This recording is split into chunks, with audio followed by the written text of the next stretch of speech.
नाजरीन, आज हम इस्लामाबाद में मौजूद हैं। हमारे साथ 23 साला मोमिना मौजूद है। ये एक अमीर बाप की बेटी हैं, लेकिन बाप के साथ ही कुछ ऐसी जिद हो जाती है जिसके ऊपर ये अपना घर छोड़ के भी आ जाती हैं और कोई 6 लाख जो है ये घर से लेके आती हैं, इनके अकाउंट में मौजूद है। और इसके साथ साथ कुछ तोला सोना अपने घर से ही उठा के ले आती हैं और अपनी फैमिली से राह जुदा कर लेती हैं। आइए इनसे जानते हैं कि इनके जो बाप हैं, इनके जो फादर है, उनका क्या बिजनेस है, क्या कारोबार है और ऐसी क्या जिद है जिसकी वजह से ये घर छोड़कर आ गई हैं और आज ये इस्लामाबाद में मौजूद हैं और हमें ये इंटरव्यू देने पर मजबूर हो गई हैं। क्या इनकी वजह है, क्या इनकी मजबूरी है, क्या इनको इशू है, क्या इनकी रिक्वेस्ट है मीडिया में, इनसे जानते हैं। इनके पास जाने से पहले मेरी गुजारिश है कि आप हमारे चैनल को सब्सक्राइब करके बेल आइकन दबाकर आल क्लिक लाजमी कर दें ताकि हमारी हर वीडियो का नोटिफिकेशन आपको आगे मिलता रहे। जी अस्सलाम वालेकुम। वालेकुम सलाम। अच्छा, सबसे पहले बताइएगा कि फादर क्या करते हैं आपके? मेरे फादर की गोल्ड्स की शॉप है। ठीक है। मुल्तान से मैं बिलोंग करती हूँ। ठीक है, अभी आप इस्लामाबाद मुल्तान से आई हैं? जी। ठीक है। अच्छा, क्या ऐसी जिद हुई फादर के साथ आपके, आगे बाप बाबा के साथ, कि उनकी वजह से आप ये घर छोड़कर आ गई हैं?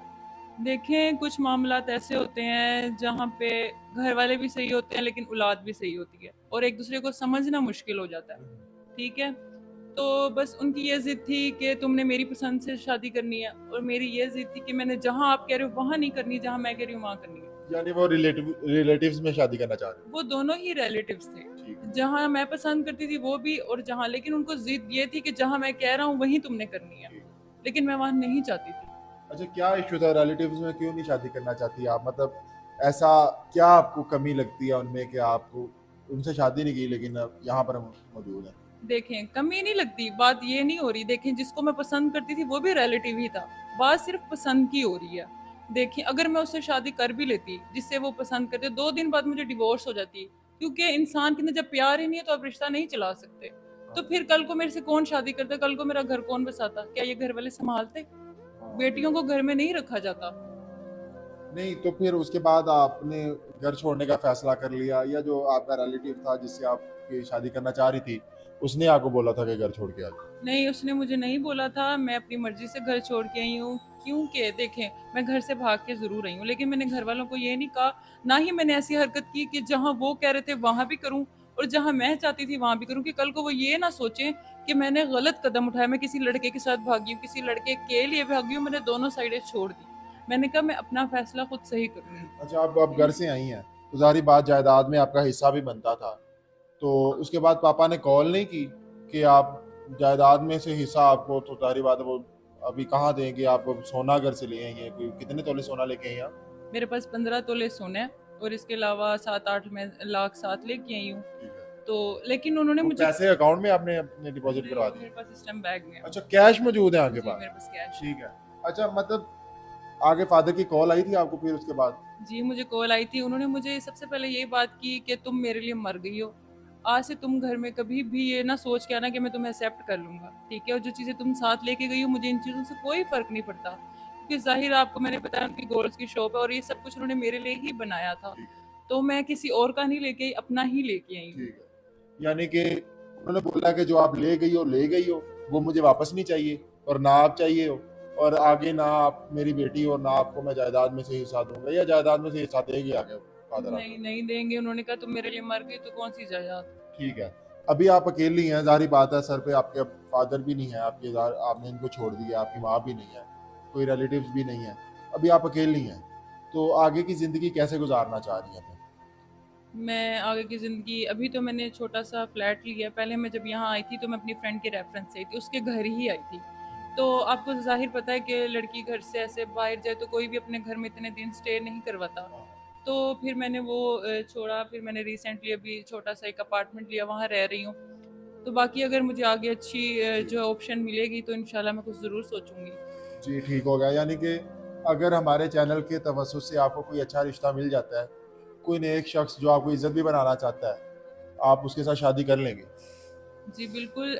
वैसे मेरी जो ख्वाहिश है वो मेरी यही है कि पाकिस्तान में मुझे नहीं रहना, ठीक है। मुझे बाहर ही जाना है, ताकि मेरे घर वालों को पता लगे कि जिसने कोई स्टैंड लिए ये घर से गई थी तो कुछ अच्छा सोचा है। ठीक है, यानी आप आउट ऑफ कंट्री जाना चाह रही हैं, बाहर सऊदीया, दुबई, या यूरोप कंट्रीज में से यूके अमेरिका वगैरह कहीं भी चलेगा। जी, बिल्कुल। अच्छा ये बता दें आपकी डिमांड क्या है, लड़का कैसा होना चाहिए, नौजवान होना चाहिए, खूबसूरत होना चाहिए या पढ़ा लिखा होना चाहिए, कैसा होना चाहिए? लड़का जैसा भी होना चाहिए, लॉयल होना चाहिए, केयरिंग होना, अच्छा होना चाहिए, प्यार करने वाला, ठीक है, जवान चाहे ना हो, चाहे उम्र ज्यादा हो। जैसा भी हो। ठीक है। अच्छा अभी आपके पास सारी बात है, इतने पैसे तो हैं कि आप आसानी से अपना बाहर का वीज़ा लगवा के बाहर अपने पैसों से भी जा सकती हो, और उसके बावजूद आपके पास इतना कुछ बच जाएगा कि आप उस पैसे से एक अच्छा कारोबार बाहर भी शुरू कर सकती हो। लेकिन ज़ाहिर बात, आप लड़की हो तो आप तो कारोबार नहीं करोगी। अगर कोई शख्स आपसे निकाह करके जो आपको बाहर लेके जाए, वो शख्स ये कहे कि आपके इन पैसों से मैं कारोबार करता हूँ या अपने बिजनेस में ये पैसा लगाता हूँ, तो आप अपना सोना बेच के या अपना वो पैसा जो आपके पास बचेगा वो आप उसको दे देंगे।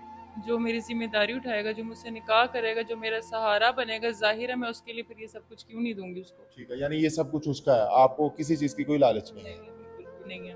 ठीक है।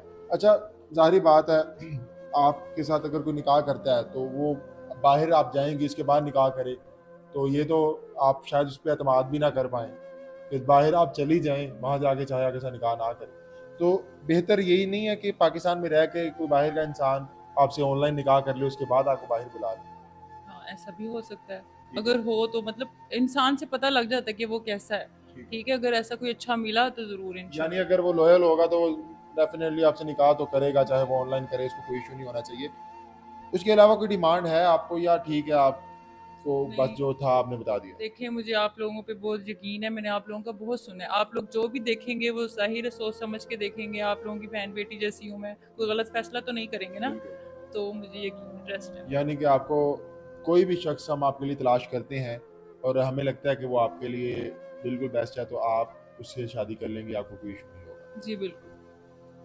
जी, तो नाज़रीन आपने देखा मोमिना की कहानी कि किस तरह ये अपना घर छोड़ के आई हैं, लेकिन आज ये ना समझिएगा कि इसको घर की तरफ से कोई इशू है, इसको घर से कोई इशू नहीं है, क्योंकि घर वाले इसको अपनाना भी नहीं चाहते और वो इसको किसी किस्म का कोई नुकसान भी नहीं पहुंचाना चाहते। तो बेहतर यही है कि ये अकेली है। आप में से अगर कोई शख्स इनसे शादी करना चाहता है तो हमारे दिए गए नंबर पर रब्ता कर सकता है और इनके लिए प्रपोजल भेज सकता है अपना। अगर वो शख्स लॉयल होगा और इनकी डिमांड पर पूरा उतरेगा तो हम उसका निकाह इसके साथ करवाने के ज़िम्मेदार हैं। और उसके अलावा आपसे रिक्वेस्ट है कि आप लोग फ़जूल मैसेजेस ना करें, फ़जूल तंग ना करें। अगर वाक़ई आप लॉयल हैं, वाक़ई आप इनकी रिक्वायरमेंट्स पे पूरा उतरते हैं तो आप फिर प्रपोज़ल भेजिएगा। अदरवाइज़ फ़ोन कॉल्स करके या ये मैसेजेस करके फ़जूल कोई भी तंग ना करें।